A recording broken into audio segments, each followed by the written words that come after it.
Good afternoon, everyone. This is Stuart Cohen from IGI Cyber Labs. We will get started in just a second. We're just waiting for people to log into today's session.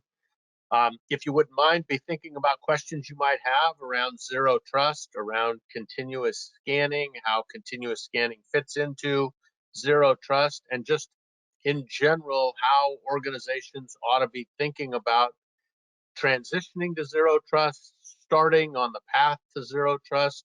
We can talk about what zero trust means and what it doesn't mean, but just the general nature of, this is about how do we help SMB leaders, board members, investors, CEOs, CFOs, IT folks, security folks.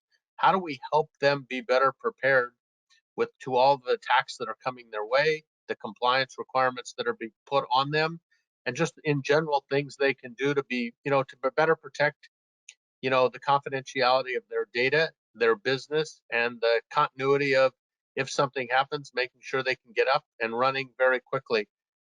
Business people are about running their business, not necessarily around cybersecurity.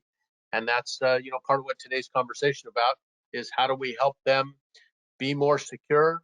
How do we help them select, an MSP to potentially help them, to assist them with local standpoint, and other partners that we can help matchmake them with to get the things they need done so they can focus on running their business. So with that, we're going to go ahead and get started. We've got a good group of people online. As always, if you've been on any of these sessions before, these are designed to be public service announcement oriented, right? We are not selling a product. We're not here to talk about a product. We'd like you to ask questions. So if you could put questions in the chat box, we'd appreciate it. Some of you submitted them in advance on the GoToWebinar registration page. We appreciate that. But we also have opportunities to do this on our LinkedIn page afterwards. So if you have things you want to put them on the LinkedIn events page. Gives us a chance to collaborate. You can contact your peers, talk to your peers. And this is about, helping all boats rise with the tide. That's what the Nodeware Advisory Council asked us to do, over a year ago when we started this series, and it's what we continue to focus on a couple of times a month as we roll these out. As always, there will be a recording that will be available. It'll be on YouTube. We'll send a link out to that. And there will be copies of the slides available as well, so you can get a chance to get all of that. Just to give you a feel for some of the other upcoming events, for those of you that follow Nodeware, are partners of ours, we do have on a once-a-month basis something we call Nodeware Live Demo and Peer Q&A. So if you have any questions about Nodeware specifically, or questions from one of our partners about how to use Nodeware, questions they might have, you can do that, and you can see that on the 25th. We also have a couple of sessions coming up, one with Tim Coach from Gradient and Kirsten Bay from Cysurance, talking about cyber insurance, right? How do you build a stronger MSP ecosystem? MSPs are looking for not only cyber liability for their clients downstream, but their clients are looking for cyber insurance, as well as the MSP itself is looking for cyber insurance for its own entity and its own organization. So we'll have a conversation about how Gradient and how Kirsten Bay, they are working together to provide cyber insurance on an integrated fashion for anyone that needs that. And then we have an opportunity to talk with Dave Sobel from MSP Radio and Chris Weiser from Seven Figure MSP, talking specifically about, the new priorities with increased compliance and cyber attacks and how MSPs can help.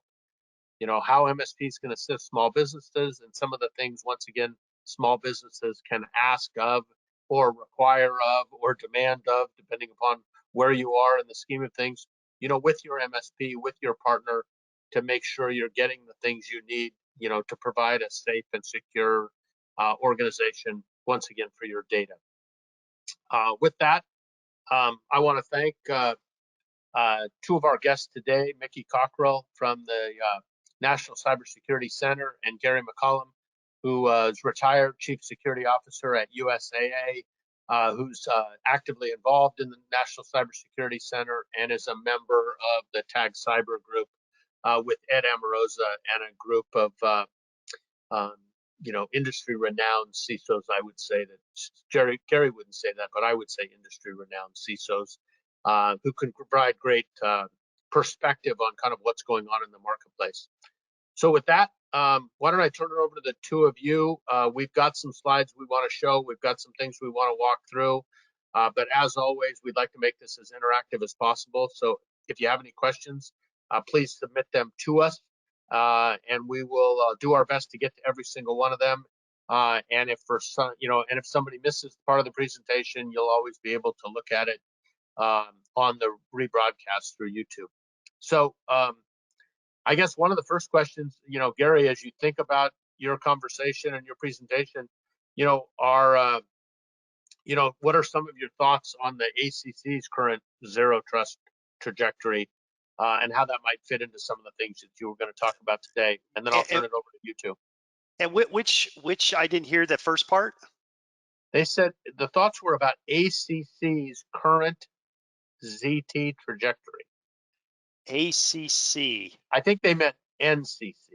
Oh, NCC, right. Well, hey, read it a couple of times. I think they meant to say, can you talk us about some of the things the National Cybersecurity Center is doing as it relates to the current zero trust trajectory? Well, but and I think actually, that fits with what you're talking about. yeah, and actually, that's what we'll be talking about today. We've actually, I would say, there's so much out there about this concept of zero trust, right? Everybody's talking about it. Federal agencies are mandated to go there. Private sector companies are talking about investing in it. So everybody's talking about zero trust. The problem, or I would say the opportunity, is trying to get a baseline of understanding about what it really means. And I would say, depending on the type of company you are, big, small, large, whether you're in a regulated industry vertical or not, you're going to have maybe a different view of it. I just did a little open source investigation over the last couple of weeks. I found so much on zero trust, but it's amazing to me how different the explanations are, right?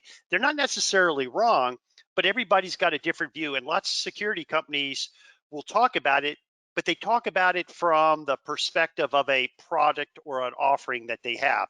It's not incorrect, it's just maybe not complete. So, the NCC has really rallied around this concept of zero trust to improve the overall ecosystem of cybersecurity for our nation. And we spent some time as a team putting together a very high level paper, which I think Micki might reference here or not, but really that's what we're going to talk about today. Some very high level concepts that we put together in that paper. And it's really all about, again, elevating the ecosystem for our nation. And so this might be a good opportunity for me to turn it over to Micki, who also is a full-time employee of the NCC, to give a little pitch about what we do there. Yeah, absolutely. Gary, thank you so much. And just first off, a thank you to everyone in Nodeware, Stuart, Nor, you've been fantastic. Thank you so much for having us on here and giving us the time. Again, my name is Micki Cockrille, and I'm actually the Director of Communications at the NCC. For today's Zero Trust topic, I just want to give everyone that's on right now a little bit of context of who the NCC is. And thank you to all 50, 80 of you who are on right now. I hope you're having a fantastic Thursday. So really quick background on the NCC is actually we are a 501c3 nonprofit for cyber innovation and awareness, established back in 2016 from the vision of United States Senator from Colorado, John Hickenlooper. This was in coordination with several people from the University of Colorado, Colorado Springs, aka UCCS, and the community. And so the NCC's goal is to serve both public and private organizations and individuals. So our vision really is to power the integration of cybersecurity into every facet of society so that interdisciplinary solutions can preempt emerging cyber and space threats. Our mission is to build a collaborative, operational, and interdisciplinary model for cybersecurity in space that transforms our nation's ability to detect, protect, and deter threats. So at the NCC, we take action against cybersecurity threats posed to our nation through pragmatic, forward-looking solutions. Really, our work is grounded in education, fosters collaboration, and enables leadership that can advance forward-thinking security policies and programs. So mentioned a little bit of our vision, but it's really to fully integrate cybersecurity in every fabric of society while remaining vigilant to new and evolving cyber challenges. So by focusing on the confluence of operational capability and transformative innovation, the NCC is building an integrated and fully interdisciplinary cyber center that is actively transforming our nation's ability to deter cyber threats, including those involving space assets and systems. Just some numbers. To date, in partnership with UCCS, aforementioned university, we have successfully educated over 1,500 students, facilitated over 800 certifications, provided cybersecurity training for over 1,200 state legislators across more than 50 states, districts, and territories. And we stood up the operational power of the Space ISAC, for those of you who are familiar with ISACs, from its inception, making us the only cybersecurity center also focused on space.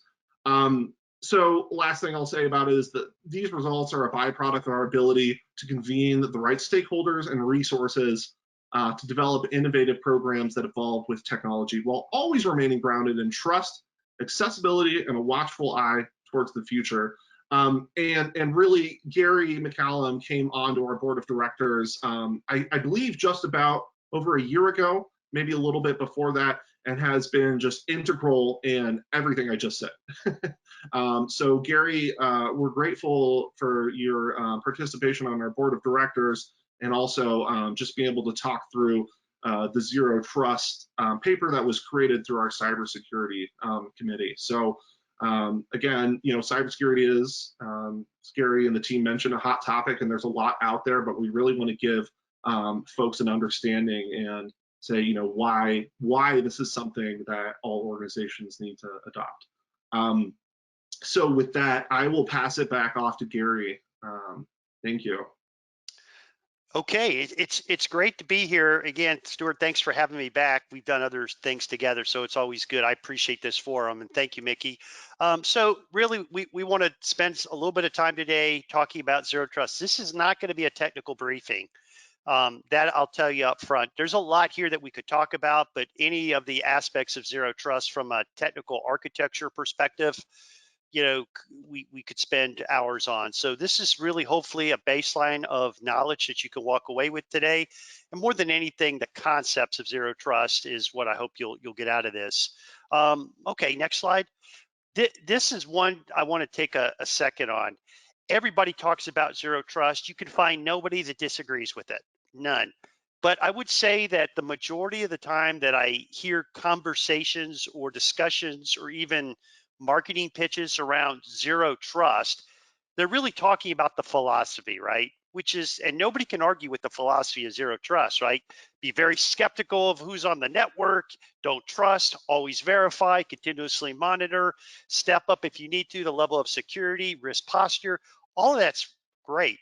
But I would tell you it's a lot more than just that philosophical approach that we talk about. There is a technicality behind this in terms of architecture. There is not a technology, there are many technologies involved in implementing a Zero Trust environment. Policies have to be considered and implemented around Zero Trust. Huge implications for operational and business processes. Make no mistake, to go from whatever you have today to a heavily Zero Trust model environment, a focused environment, that's going to impact business processes, and it's going to impact the operational processes around those as well. And lastly, there always has to be governance around this. So none of these things by themselves will lead you to an effective Zero Trust environment. So that's one thing I think you should take away. Nobody disagrees with this concept of Zero Trust, right, to raise the level of security. But what I find is it's very much lacking in most of the conversations and things that I participate in. It's just the philosophy. The other thing I would lead you to believe here is this is a huge lift.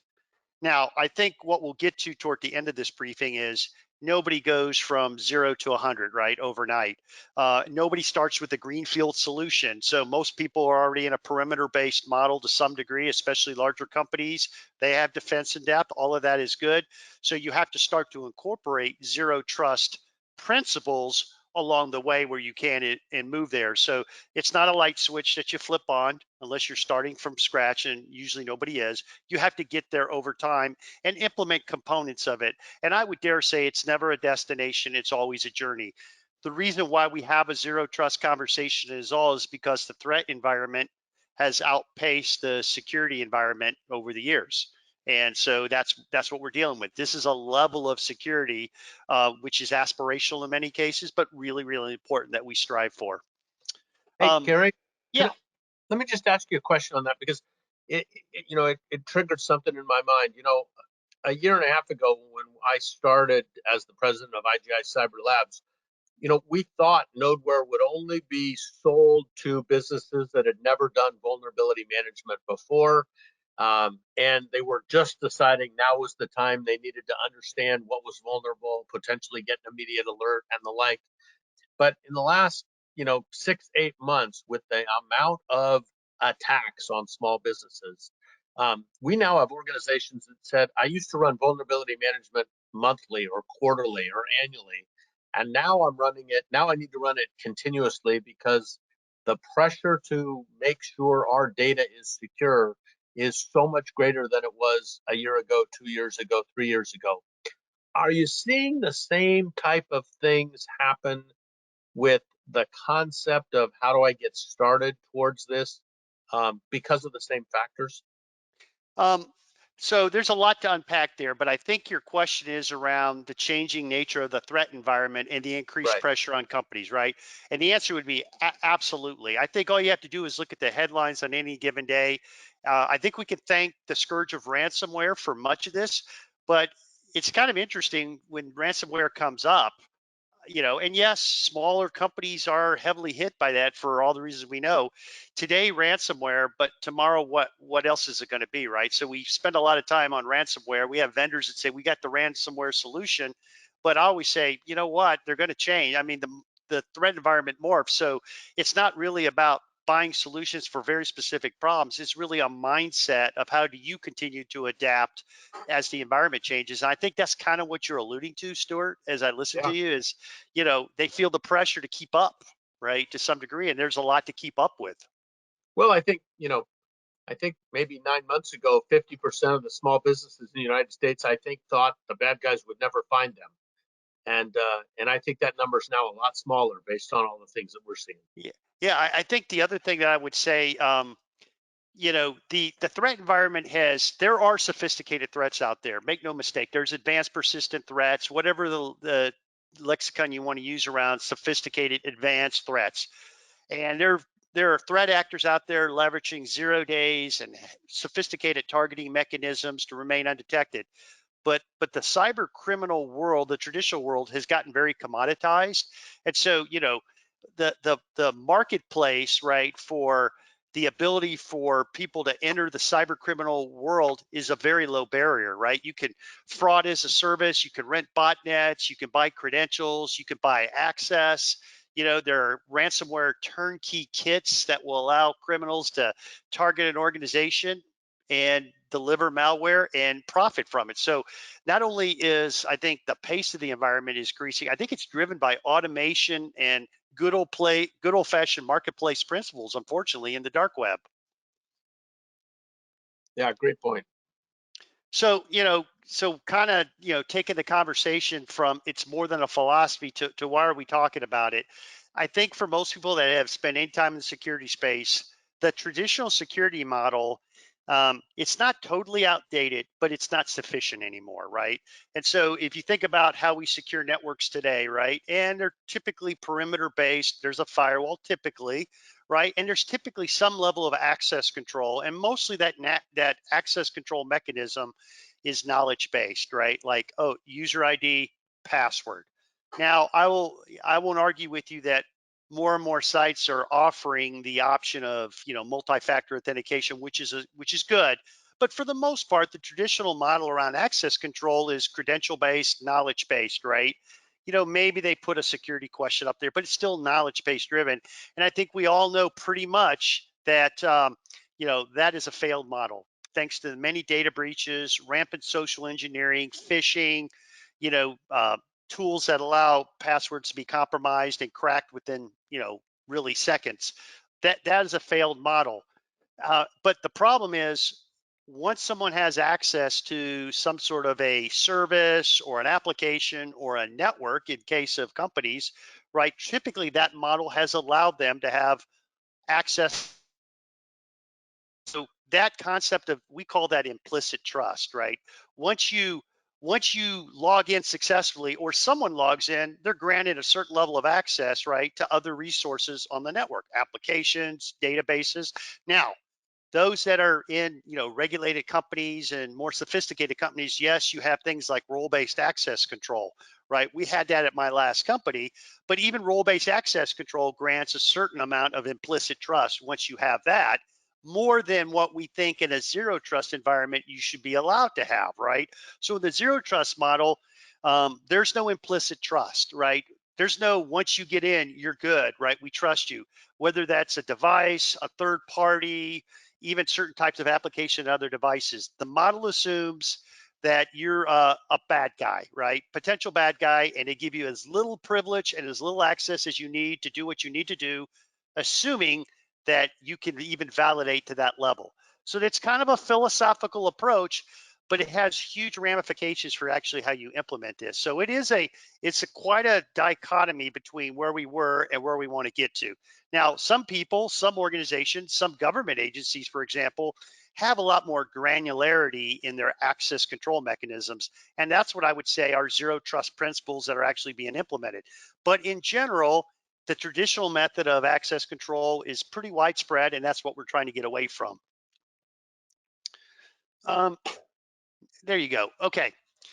So then a little bit more granularity on this conversation, right? If you look at our paper, and if we haven't provided you that link to our site, Stuart, I'll make sure that Micki gets you that link and you can put it out there so that people can pull up the paper. There's more details behind this. So I've just pulled a few concepts out of the paper.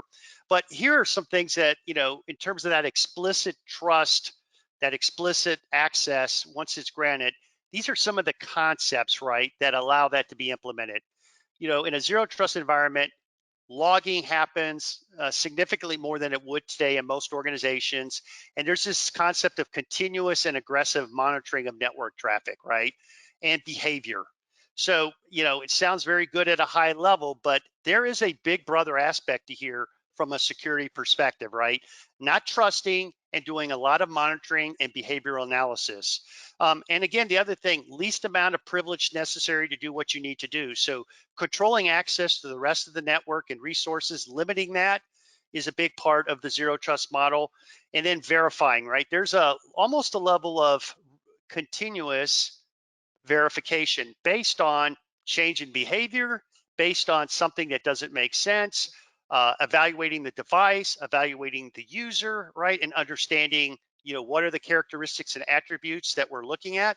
And all of these fit together in this model to provide a very tight control mechanism. We talked about the credential-based authentication, right? One time, usually you're in. There are models out there that have step-up authentication, right? So you re-authenticate if you're going into, another enclave. And I would tell you, right, in most corporations, big companies, or even medium-sized companies, there are already enclaves that get additional attention. PCI requires it, for example, for credit card data.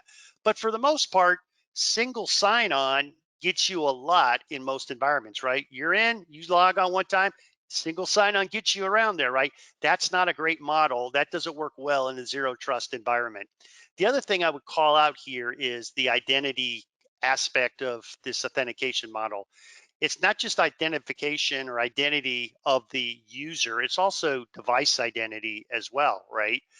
So on the user side, it's, the traditional factors and attributes you use to log in. There'll be some other things around maybe geographic location. The device itself also has an identity. Software version, right? Does it have all the right security patches installed? There's other things from a device perspective that get identified and validated. So that richness together forms a much stricter opportunity for authentication than we have today. The other thing I would talk about is this idea of, if you could back up a second, Noor. I just want to call out on that last slide at the bottom there, the aggressive and continuous system monitoring. I think that is a significant change from where most companies are at today, right? Any mid-sized large company, they'll have some background monitoring going in place. They'll run scanners, right, every now and then, looking for vulnerabilities. There's things that are happening, but I would say most companies are very concerned and very worried about impacting user experience and production level processes, right? So if you add a bunch of heavy agent-based scanners in the background, you have the ability to impact the business environment. So in general, there's not a lot of what I would call aggressive and continuous system monitoring going on from a security perspective. And I think under this model, there are technologies and capabilities that will allow you to do that in a much more useful way. But again, that's not what most people would do today. So that's a foot stomp in a zero trust environment.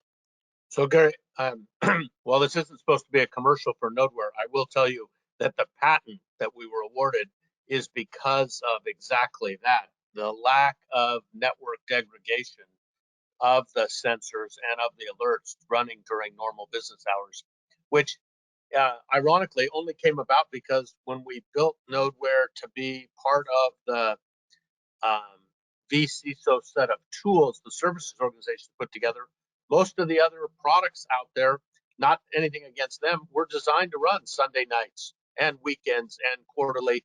They didn't have the design spec of running during normal business hours because they weren't worried about network degradation, because most of the snapshots were not when people were on the network anyway. So it's just a scenario of when it was built and what were the issues at the time. Yep, exactly. That's a great call out. Okay, next slide. So let's tease out some of these things that we've been talking about, right? So if I had to call out one thing that is dramatically different from the traditional security model that's on steroids within a zero trust model, I think the foundation is around identity, and it's a richer view of identity than just the user. It includes the device, right? And it includes other resources potentially as well as in third parties and those sorts of things. Identity is foundational to making zero trust work, and it's non-trivial. And the concept of knowing what the devices are out there, their posture, their security credentials, etc. All of that is really, really key to a zero trust environment. We've talked about least privilege access. This one I think is for small, medium-sized companies. I think this is a little more tricky and complicated. Larger companies have a pretty robust, for the most part, access control foundation, and it's typically based on role-based access control or attributes ABAC or some other form. So there's already some sense of least privilege, although to implement it at scale is really difficult to do because there's a huge amount of overhead involved with that, right? But I would say most small, medium-sized companies don't necessarily follow this least privilege access today, but I would say they're probably better postured to do this in a zero trust environment than the larger companies because they're less encumbered by robust and complicated overhead technology solutions that are in place. What you have to get your head around in this case, though, is it's more philosophical, right? Most of the mindset is I need to be able to access everything. That is a philosophical change, right? Because if you go into most small companies, everybody's a super user essentially, right? Everybody has access to the resources. Everybody can put a USB drive in their laptop, download stuff, and everybody can do that. That's not really a least privilege model, right? Under zero trust. So implementing that level of access is easy to do, I think, technology-wise for smaller companies. It's going to be harder to do from a policy and mindset perspective, my opinion. Well, and Gary, to that point, if you have 20 to 100 employees, the odds are the vast majority of them have access to critical data. So if one of their devices are found to be vulnerable, you probably have to remediate it and fix it because there aren't many people that you can just say, well, we'll isolate them. That yes, they're a vulnerable product, but we'll isolate them away from all the critical data so they can't do any harm. And the problem is that just doesn't exist much. Yep, I agree. Okay, next slide. I love the next concept. We didn't talk about this yet, but I really want to call it out, the concept of microsegmentation. This is a really important concept in zero trust. And the idea is you have as many smaller, well-protected, well-access controlled enclaves as makes sense for your particular operation and your business model. Now, so people think under zero trust, oh, the perimeter goes away. Well, actually, in this model, depending on the architecture that you follow, you may have lots of mini small perimeters, but they're a lot smaller. They're easier to control access to. And under a zero trust, if you think about these little enclaves, right, that are highly access control, monitored, and protected, right? Just because you get into one doesn't mean you can get into the other one. You have to start the re-authentication identity process all over, and it's least privilege, and you're monitored, and then okay, you got to go somewhere else. So the idea of microsegmentation makes a lot of sense. I call it the if you're those that may have done some time in the Navy, right? The idea of watertight compartments in a ship, right? So if you have a leak or a breach over here, you lock it down, right? It doesn't contaminate or it doesn't spread the rest of the way. That's kind of the idea behind microsegmentation. There's a little bit of this in corporate America today. I would say not as much as a true zero trust environment would like. So, I mentioned PCI. That's an example where under DSS, right, you need to have the credit card data off segregated by itself in its own enclave. Well, think about that concept on steroids, right? Now, you might say, well, how do you do that? Right? How do you break it up into these secure zones, right? These enclaves. Well, you can't just say, well, I'll do that over there. You've actually got to think about business processes. There's got to be some logical groupings to that. So when you think about the idea of implementing zero trust, it's hard to do and it's non-trivial, right? This is where systems engineering design comes into play. But the concept of microsegmentation, that idea of containing a breach so it doesn't spread, right? Localizing security, that's a really sound concept. And then we've talked about continuous authentication. So you start over here and you got to access a different resource. You got to start over, right? You get identity verified and authenticated, device identified and verified as authenticated as well. The challenge though is if you think about the ideal aspirational view of all of these principles, there are huge implications, right? As we talked about in terms of processes, workflow, policies, governance, right? You could implement all of this and you could break business processes if not well designed. So there's a huge aspect of system design here that has to be factored in. And that's why, as you think about how most people have to go, they're not starting from zero. They already got it, some sort of a network environment.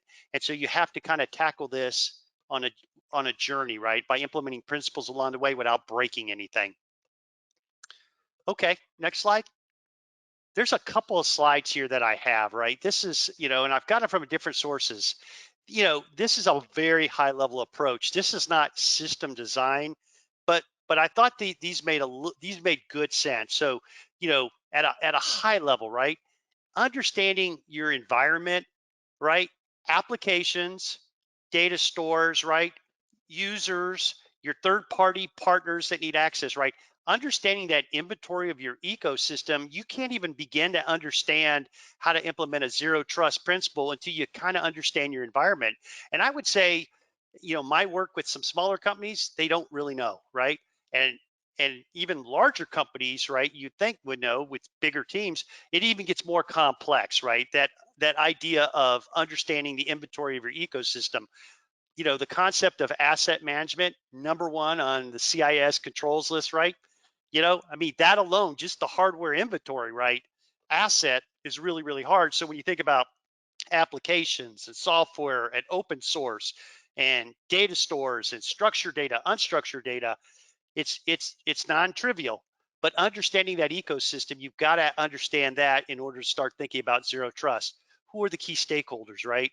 There's going to be stakeholders, right? Obviously, IT, that they're always part of it. Security, right? There's business partners, there's third parties. If you're in a regulated space, you need to think about the regulators as well and how you talk to them about this because they always want to know. But for the most part, identifying who the key people are and the stakeholders, right? So you could start to have this conversation and create some sort of a steering group is one way to go about it. And then creating the plan. And this is where, I would say appetite control is imperative here, right? There is an aspirational goal and destination. If you aim for that, you'll get overwhelmed and bogged down. What can you do today? What's the one thing that you can do today that raises the level of security that's based on the zero trust principle, right? Maybe it's, hey, we have a good inventory. We know where our most critical data is. We've added more robust authentication around that. We've added some background behavioral based, monitoring, right? You're going to chip away at this. You're not going to eat the elephant all in one meal. So, but understanding how to start to implement some of these principles is a good approach. And then again, the business processes, right? If you start throwing technology at this, you're going to break business processes. So pick one or two processes and figure out how you implement some stronger zero trust principles around that. And I like this next slide. I actually give credit to, I pulled this out of Tech Target, right? I saw this a while back and I kept a view of this. I actually like this quite a bit. This is, it's high level, so it's not network design, but I liked it because it has a very understandable approach. It's not trivial, but identifying those users and those devices, and I would also say applications, right? That's really important. Setting up access controls, and it'll kind of talk to you about some of the tools. Firewalls don't go away in zero trust. People think, oh, you don't need the traditional perimeter anymore. That's true, but you still need some of those technologies, right? As you think about raising the level of security within an enclave type of approach. Deploying tools to continuously monitor the network and device behavior. And finally, remote access. I kind of frown a little bit when we talk about remote access, because what's not remote access anymore, right? So this is a little bit of a dated concept because remote access really doesn't apply because that's sort of the new normal, right? So the idea of somebody sitting in Starbucks or sitting in another country accessing it legitimately, that is the new normal. So I would say that the idea of understanding your remote access model as opposed to how do your legitimate users access your network and resources, it's the same conversation today. But I like this approach. I think it makes a lot of sense. And I think that's it. So, what I would tell you, we walked through some very high level concepts today. This is not systems design 101, but what I hope you'll take away from it, it's a lot more than a philosophy, right? There's a lot of work involved in this. There's an aspirational view of a zero trust environment. Nobody has the luxury of going there. So, it's a journey, not a destination. So if you look at what's going on in the federal government today, there's some news reporting out that came out this week that talked about every federal agency has funded initiatives to start to implement zero trust principles, right? Or a large number of them. But the journey to get to what is considered zero trust, it's going to take years, right? But they want to start to raise the bar along the way. And I think identity is key, and I think monitoring is key. And this concept of understanding your inventory of your ecosystem is really, really important as well when you start talking about implementing zero trust. So, Stuart, that was kind of the poor man's version around zero trust. No, that was terrific. I really appreciate it. So, I do want to say this. Okay. Oh, I'm sorry. One more thing I do want to mention, right? If you really want some light reading, and I say light reading sarcastically a little bit, but I say it affectionately. I really, when you talk about, well, where can I learn more about zero trust? I would go to what I consider one of the biblical resources around zero trust, the NIST, National Institute of Standards and Technologies. I'd go to NIST special publication 800 I think it's 207. NIST 800-207. They talk about zero trust architecture. There's a ton of concepts in there. And it's, you heard some of them today, but there's a lot more, I think, useful detail around zero trust from an architecture perspective in that NIST publication that we had time to talk about today. But it's a really good resource. So, Gary, I think something would be very valuable if you could. We have a lot of managed service providers that provide IT support for small businesses, and they know they need to help those small businesses be more secure, and they know they need to get well beyond email support and server support, making sure when your apps don't work, you get desktop support, because they know that whether they're legally, contractually obligated, there's certainly, if there's an issue, the client's going to come back to them and say, hey, I thought this was part of my desktop support, right? Yep. How would you suggest, starting that conversation as a managed service provider to say to a small business leader, here are some things that you ought to do as you start thinking about this stuff? Or the other way around, if you're a small business leader and I'm thinking, boy, I'm great if my apps don't log correctly or don't launch correctly, but maybe I need to start doing a little bit more. What are the first steps? It's a tricky conversation because couple things. Number one, not all MSSPs or MSPs are equal, right? There's some that provide generic garden variety services at a very affordable price. You've got some very high-end, globally dispersed MSSPs and MSPs, right, that have a huge clientele base that are much more sophisticated, have very sophisticated technology staffs, right, that can help. So, the first question that a small business should ask is, if they're using an MSSP or an MSP, is what am I paying for today, right? And it's probably a level of service, right, and a level of security that may be sufficient. But if you haven't had a bad day yet, the first thing I would say is have a conversation with that provider and say, what is your view of the threat environment? And what recommendations would you make that I could raise the level of security? And I've heard more about this zero trust, based on knowing my environment, which they should, because they're typically monitoring it to some degree. What sort of recommendations would you make? The tricky part of this is it's not going to be free, right? So the question is, there's a budget aspect here, but it's a good conversation to have. And if you're the ability to look at other providers, right, I don't know how long the contract is, but if your contract comes up and you can look at the marketplace to see what else is out there, my guess is you'll start to see that there are more and more people offering more robust capabilities at affordable prices. Micki, maybe to that point, the constituents of small and mid-sized businesses that you guys help locally, any thoughts on kind of common questions they ask, where they look for advice from you guys, or suggestions you have for them when they start connecting with somebody that can provide them additional assistance? Yeah, absolutely. What I would say is absolutely just check out the resources that we've shared in the chat, things that Gary mentioned. Read our Zero Trust white paper, think on it, sleep on it. One of the services that we're providing actually through our cyber education program is free to all. We want to work with small and medium-sized businesses to get the conversation going. We're actually doing a cyber audit right now ongoing at the NCC in Colorado Springs. We have digital resources and options available as well. But the goal here is to really just have you start thinking, through a 30-minute conversation about all the aspects of your business from a cybersecurity lens. So the goal is just to start thinking about it, start the conversation, come in, and you can find that at cyber-center.org. Perfect. No, that's great. That's great perspective. Oh, go ahead.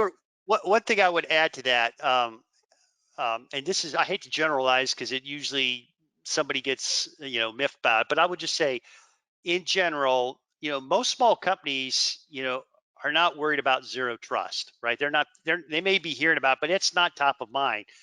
They are, they may think about security, right? And so what I would say is for a small company, don't get overwhelmed if you hear zero trust, right? The idea is to raise your level of security, right? You're not making incremental improvements is better than not making any improvements. And so don't try to think, well, if I don't do that, then it's not worth doing anything. Always trying to figure out how to make improvements, even incrementally, right, is going to be helpful. Yeah, I always tell people, one, where are you, how do you feel about your risk profile of your confidential data? And no matter what they say, and what do you think the next few things are you should do to make you, sleep a little bit easier, feel a little bit better, that, that obviously you can afford. right? And I think you think about it in confidential information and how comfortable or uncomfortable are you, not necessarily in zero trust per se.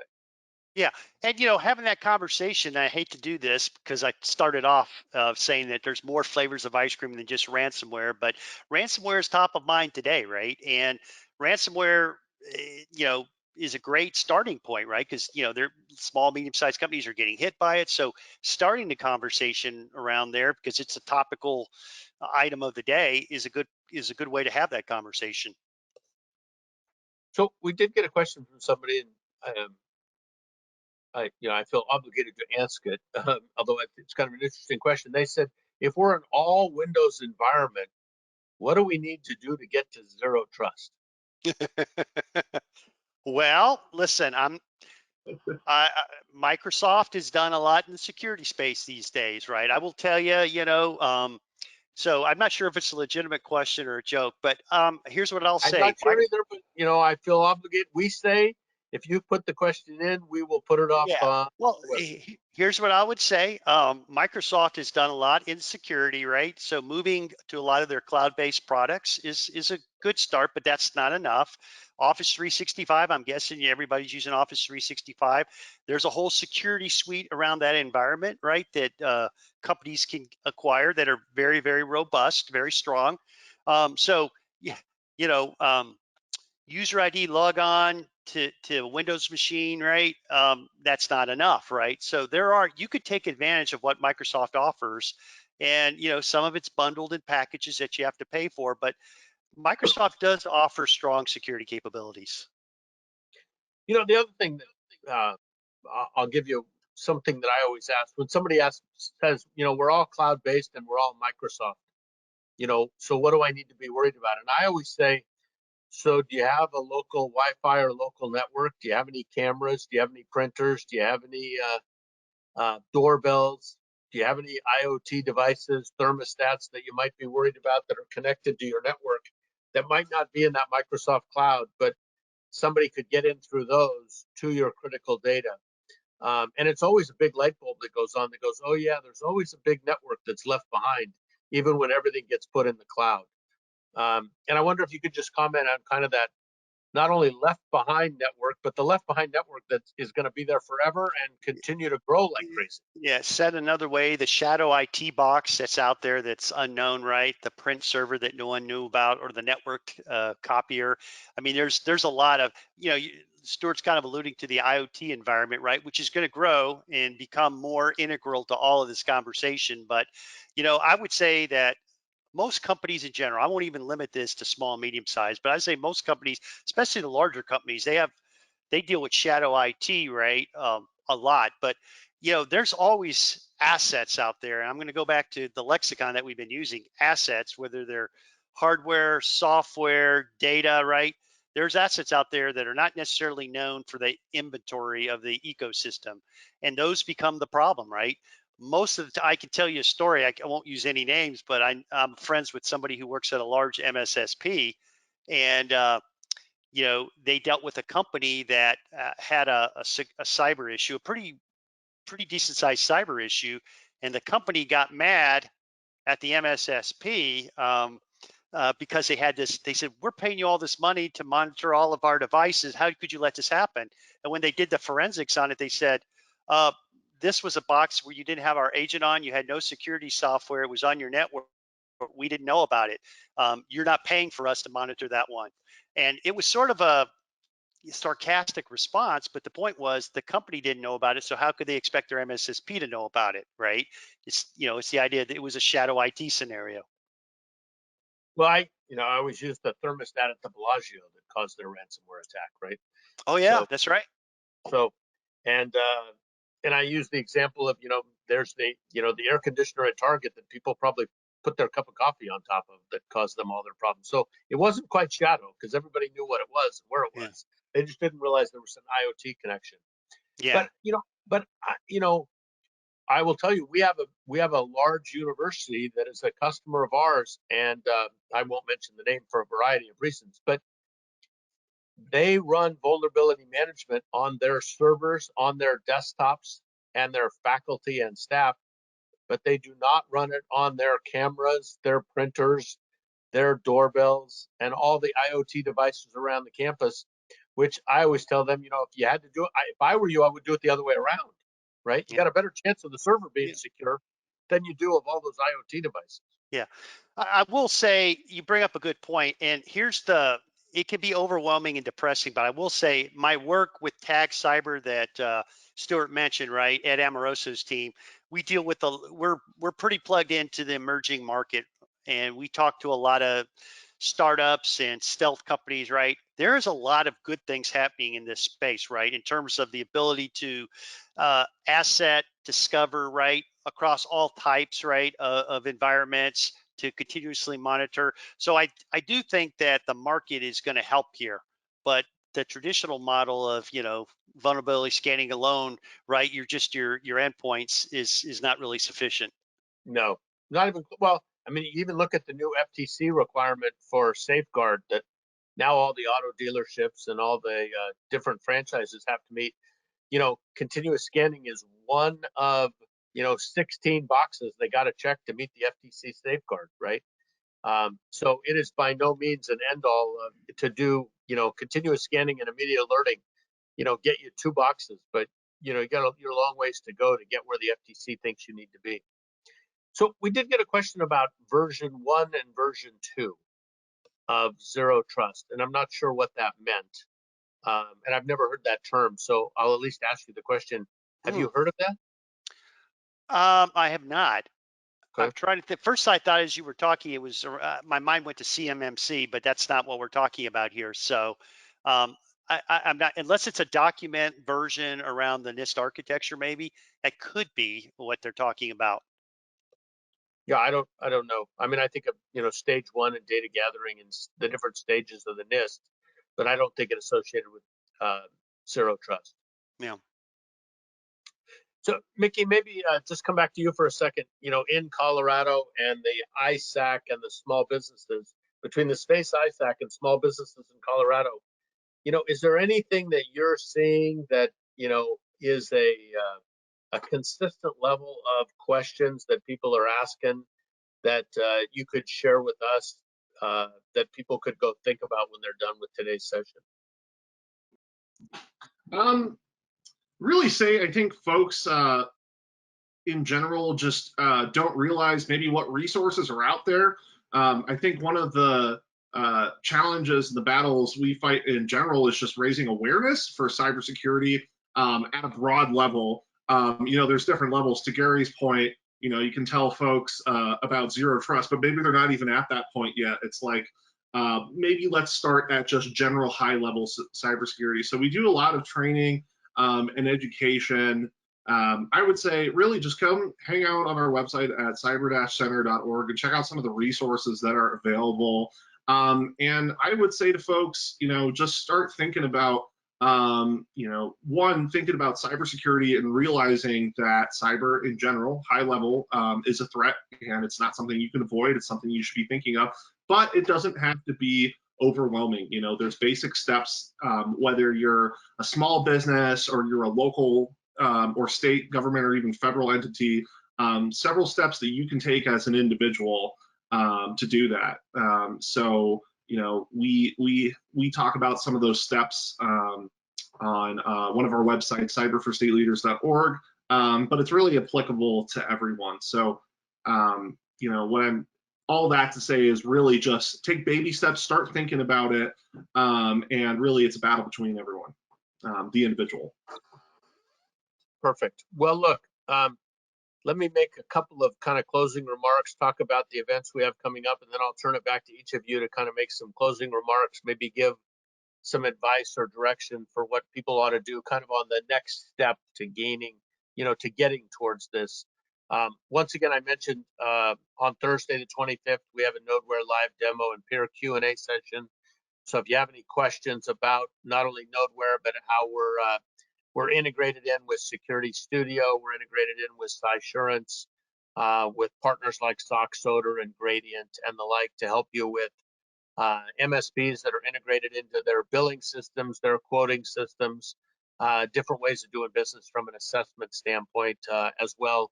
we're happy to talk to you about that.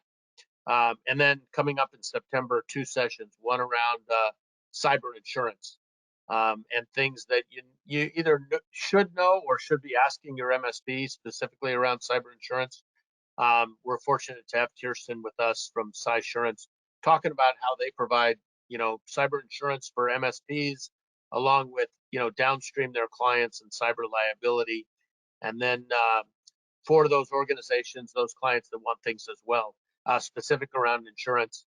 And then we have a great opportunity to hear from Dave Sobel from the MSP Radio and Chris Weiser talking about, the thousands of MSPs they talk to and some of the issues they see, how MSPs can be kind of smarter and safer around those activities as well. So they're all on our website. They're all on LinkedIn. You can register. You can sign up for them there. So feel free to do that as well. So let me do that. Why don't let me turn it back over to Gary and to Micki. And first of all, thank you very much for your time. But if you have any kind of closing remarks for some things people could do, would appreciate hearing it. Well, a couple things. One, continue to get smart, right, and understand what zero trust really is. And I think the NIST publication, if you haven't seen that, look at it. It's not easy reading, but there's a lot of great detail in that. But understanding, differentiating between the aspirational goal of zero trust, which bogs everything down, versus what can you do today, even if it's one or two things based on your unique environment. And if you're working with an MSSP or an MSP, having the conversations about what can be done, at least incrementally, to start to strengthen your environment. I think that's what you should do. Micki, any thoughts? Ditto.